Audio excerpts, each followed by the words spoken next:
Alright, hi guys. So today we're going to look at the arteries of the thoracic and abdominal circulation. Okay, so first we're going to actually start off at the thoracic aorta. I'll circle this out. Okay, now for the thoracic aorta, what happens is that it is going to have 6 major branches. So first one, we actually have the posterior costal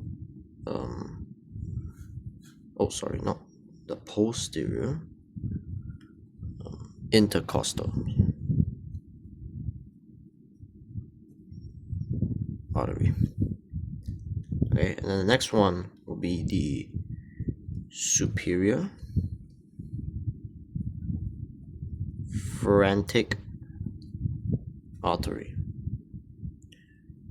So from the posterior intercostal artery, and then we have the superior phalangic artery. What happens is that on the other side we have this structure called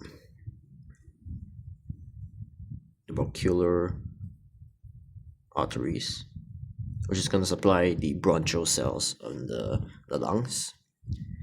Next we have the esophageal artery, going to supply the esophagus itself. Another one would be your middle sternal artery, and the next one will be the pericardial artery.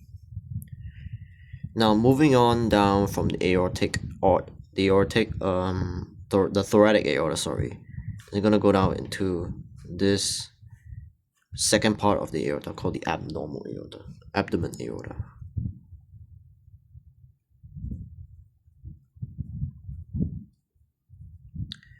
Now I'm gonna draw the diaphragm. So this will be the diaphragm. Now artery coming off here will be the inferior phalangic artery. So this superior phalangic artery is actually going to supply the upper portion of the diaphragm, while the inferior phalangic artery is going to supply the lower portion of the diaphragm down here. Okay, and the branch coming off here is actually called the left and right adrenal arteries. Now one will be called the renal arteries. Another one will be called the gondola arteries.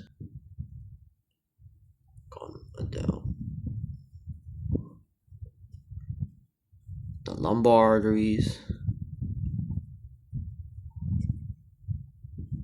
And then the last one would have the left common iliac artery. Like I said before, if you watch my last previous video, the left common iliac artery, it could be the left or right one, splits into the external, and you have an internal part as well. Okay, so I'm just gonna draw the right one just for visual information.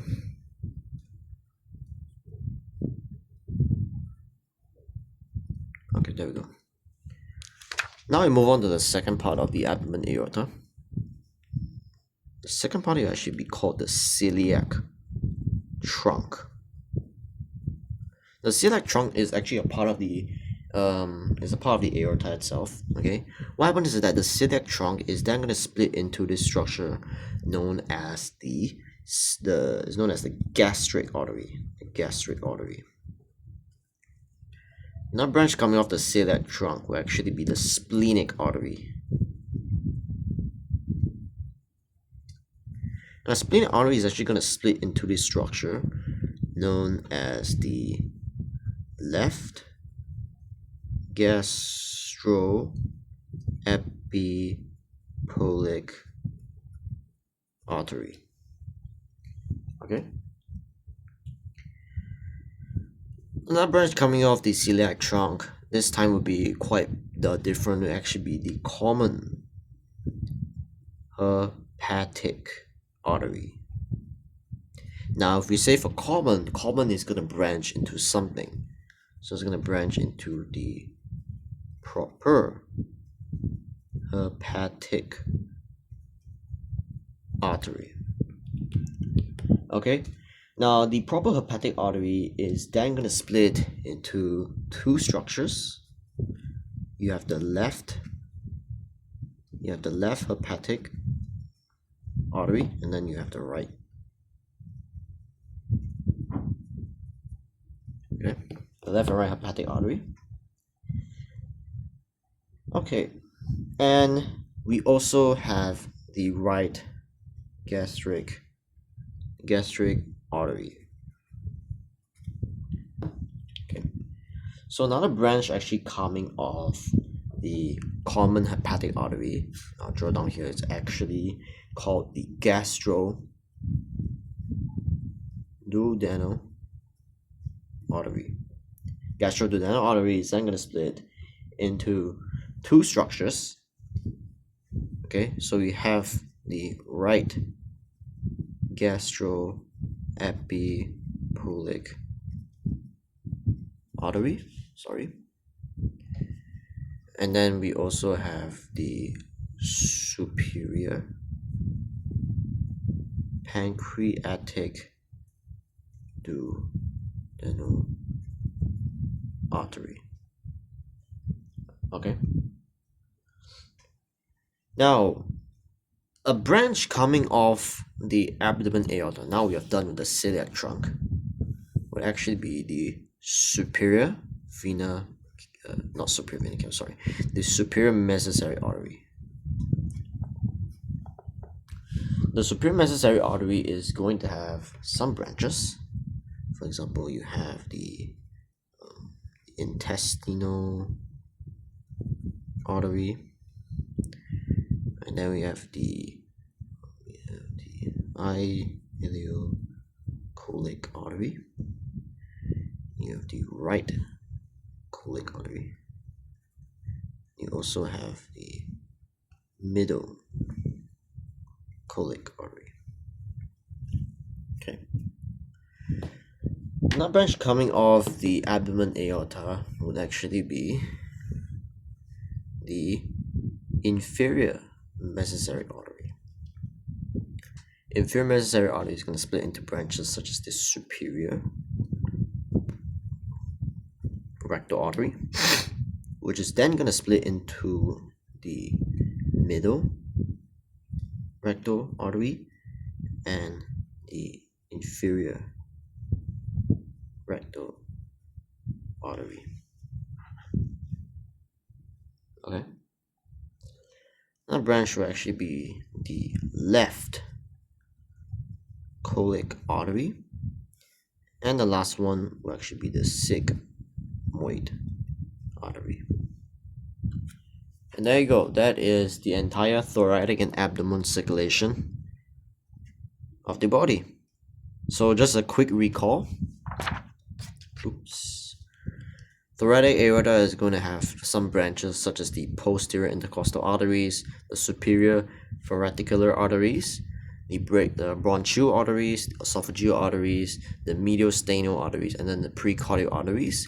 Moving down to the abdomen aorta, where we have the diaphragm down here, you're going to have the abdomen aorta, which is going to branch into the inferior phrenic artery, the left and right adrenal artery, the renal artery, the gonial artery, the lumbar artery, the left common iliac artery, and then the right common iliac artery, which are going to branch into the external and internal iliac arteries. From there, we move on to the celiac trunk. The celiac trunk is going to again connect into the gastric artery and also the splenic artery. The splenic artery is going to branch into the left gastroepipullic artery.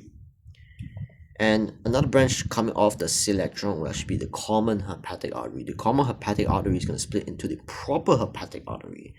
The proper hepatic artery is going to split into the left and right hepatic arteries, as well as the right gastric artery. Moving down, another branch from the common hepatic artery will actually be the gastroduodenal artery. The gastroduodenal artery is then going to split into your right gastroepipullic artery and your superior pancreatic duodenal artery. A branch coming off the abdomen aorta itself would be the superior mesenteric artery. The superior mesenteric artery is going to split into 4 branches.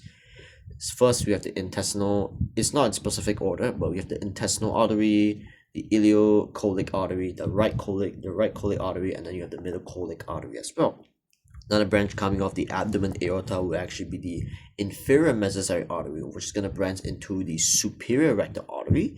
The superior rectal artery is going to branch into 2 structures such as the middle rectal artery and the inferior rectal artery. 2 branches coming off the inferior mesenteric artery will actually be the sigmoid artery and the left colic artery. So I hope you understand this video. Do leave a like and see you next time.